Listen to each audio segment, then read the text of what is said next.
هذا عمر وما تصدقي I don't know ما aqaano sida cumar su-aashiisa loo formal garan karo inta dambe haddii laga hadlo in afkaartooda kala duwan dhiiga isku banaysanayaan laakiin waxaa u maleynayaa farxaana شعب su-aal القادر دي بجاوب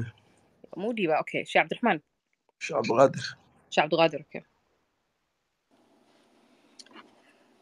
walaalkayga hortiisa haddii ma aragtay dhan dhiig daas aan laga fiiriyo waa run horta waxyaabaha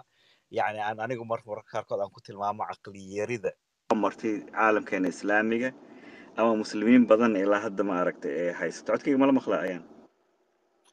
ها sheekh cabdiqaadir waa lagu maqlaa si fiican lagu maqlaa yani caqliyari muslimiinta soo martay ilaa caqliyari ilaa hadda haysato waayo haddii la yiraahdo shaygan ayaa bidca ah shaygan ayaana sunna ah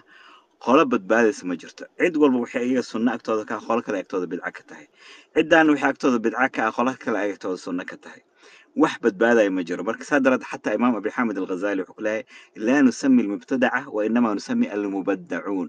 kuwa bidcada ku dhacay ma oranayna la kuwa la bidceeyey ayaan oranaynaa sababto waxaa laga inaysan bidca ku dhicin laakiin aragtideena inay tahay inay bidca ku dhaceen marka mubadacuunta xukunkooda muxuu yahay waa runoo hadda walaalkan cumar soo sheegay waxaa arkaysa fataawa ibnu taymiya fataawigiisa inuu ku leeyahay qofka bidcada hadduu ku dhaco waa in loogu digaa la yidhahdaa bidcada kasoo laabo yustataab waxaa la amran inuu ka toobad keeno waa ilaa hadduu ka toobad keeni way ku taagnaado qutil waa in la dilaa qofkii mubtadica ah saa daraad marka waxaa ka dhalan karta isaga laftirkiisa waxa lagu xabisay ibnu taymiya waxaa lagu xabisay waxaa ka mid ah arrinta furiinka ijmaaca waxay ahayd arrintooda tii fadwadii cumar ibn khataab ayay qaateen oo ah qofkiiba saddex ku dhawaaqo saddex dalqa hal mar yiraahdo saddexdii inay ugu furan tahay ibnu taymiya raximahullah mayuu yiri saddexda waxaa loo ictibaarayaa hal inay tahay xataa shay ardaygiisana ibn alqayim xataa wuxuu arkaa inay hal saddexda inay bidca tahay oo baba dhacayninba xataa يعني هل دل حتى لو حسابينين marka tii ayaa keentay culamo badan inay fadwoodaan inuu murtad noqday inuu yani bidcaweyn ku dhax qaar ay yiraahdaan xataa calaa al-bukhari qaar kamid yiraahdaan qofkii isaga iska dhaya yani ibn taymiya laftiisa iska dhaya kii yiraahdo ibn taymiya waa sheekh al-islaam fa huwa kaafir uu gaaloobay ibn taymiya marka gaalnimo ku xukumeen waa lagu xabisay xabiska ayuu ku dhintay arimahan yani iska fudfudud oo يعني عقل يريد كيني كرت درتيسة إنه يبدأ يسكو خلافين مركو وارونو آذان كان إيو أرنتان طلاق إيو ويكيني كرتا مركي دتك أود إسبدان عقل يري الجهلنا أوجرا إنه نعيبكي جارسيو هير إيه خف كان ندل ما حد صوفيين تلا الله يعني وهابيين مع صوفيين تقول الله يعني وحكولين بدعي كدعان قبوريين وقبورها كدوافان موليد كالنبي أي سميسان موليد أي كتوصلان استغاثة أي سميان أديك ساعة يا أركتين إيه أنا أدلته ده حسنا كو احترام ومجر تبع ويعني وأرجنا مولد لسكو قرحي وأرجنا خف مولد سمينا يلقوا بإسقاطن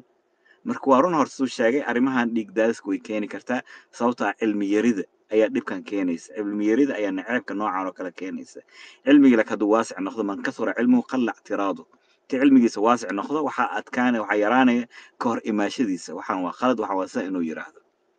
waxaana loogu bixi karaa dadka in culumtii waasic loogu dhigo maaha cilmigii taxjiir in lagu sameeyo kishka arrintan uu ku qanacsan yahay taas kaliya inuu ka hadlo wixii kuwa kale ku qanacsanayn inuu ka hadlo hadduu doono xataa ha naqdiyo qofka marka laabtis waasic ay noqonaysa wuxuu ogaanaya qofkan inuu daliil haysto kana inuu daliil haysto haddii aan laisku ixtiraamin ikhtilaafkana waa lis dhammaynaa mooyaane yacni mala sii noolaanayo marka ikhtilaafkan waa in laisku ixtiraamaa أجمع الإمام الشافعي كتاب كسر الأم وحكولها أجمع العلماء وحي يجمعكم قارين على أن المختلف فيه لا يعذب الله فيه أحد وحاول لسكو خلاف سنين إلهي إنه سنقفكو عذابين هذه كانت تان آيات خفتها كانوا محو خواص ذات إنه سن إلهي عدنكو عذابين إلا سكو احترامه مركا وهذا الكو أورنجر أبي حنيفة رأي يعني أبي الإمام الشافعي رأي جيجو إلى السحية لكن لقى ياوي إنه خلديه خفك الرأي جيسو إلى خلدين لكن لقى ياوي إنه السحية تاهدي مركزات لابت الله واسعي وعلى قبل خيار انت سوكم ما سنتي